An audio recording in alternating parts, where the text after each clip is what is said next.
On this tape, we'll explore new directions in narrative art as we visit exhibitions by three major artists. First, we'll go to the Paula Cooper Gallery, where we'll see a series of paintings by Jennifer Bartlett. Then we'll take a look at an environment by Jonathan Borofsky, also at the Cooper Gallery. This tape will conclude with the work of Robert Longo. We'll look at his 1983 exhibition at the Castelli Gallery, and then his 1984 show at Metro Pictures. This is Jennifer Bartlett, a New York artist whose recent work has been inspired by the dilapidated grounds of an old villa in the French city of Nice. When Bartlett stayed at the villa during the winter of 1979-80, she did hundreds of drawings of the backyard, a series she entitled In the Garden. The old villa has continued to haunt Bartlett, and these oil paintings, done in 1983, are based on photographs.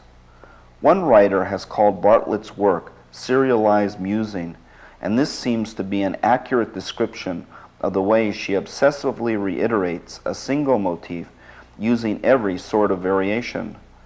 Well, it interests me. It's really, I don't know, that question is like if you collected race horses, right?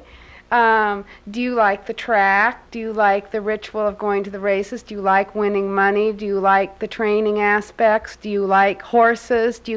It's a complicated thing, all of which you're aware of. Do you like working with people? And I think that my attitude towards whatever situation I pick, whether it's figurative or abstract, is I'm aware that there's a change in light there. I'm aware that this is a pretty natural situation. In other words, there is a pool, there's water, there's things that are familiar. But making it look like a shadow to me realistically is not of interest to me. My interest really lies somewhere else. Here we see in an artist's situation such a black hole swallowing up enormous amounts of cosmic matter from a nearby star. A black hole has never been seen, and very likely never will be.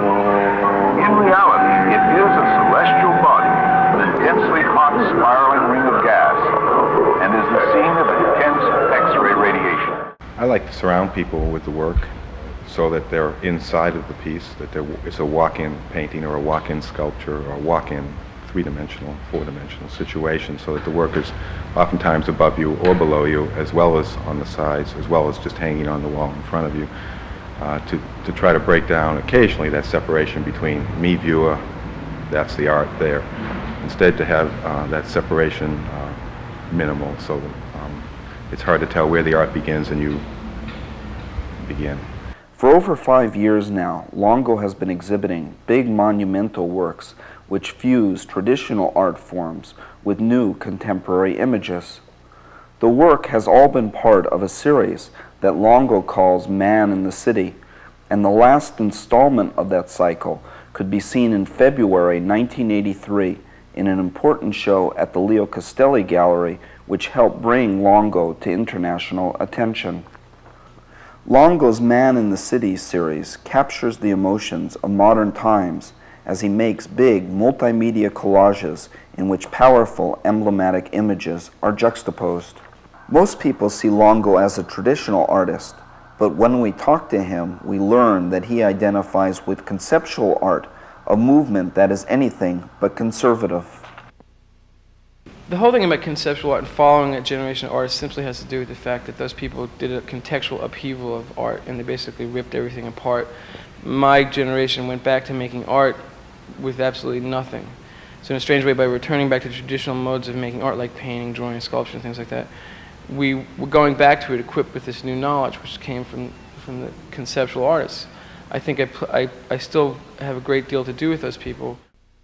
This has been Art New York, tape number 22. On this tape, we've looked at paintings by Jennifer Bartlett at the Paula Cooper Gallery, a multimedia installation by Jonathan Borofsky, also at the Paula Cooper Gallery, and work by Robert Longo at the Castelli Gallery and at Metro Pictures. Text and interviews on this tape were by Mark Miller. This tape was directed by Paul Schinkel and Mark Miller. Producer of this tape was Paul Schinkel. This is Art New York.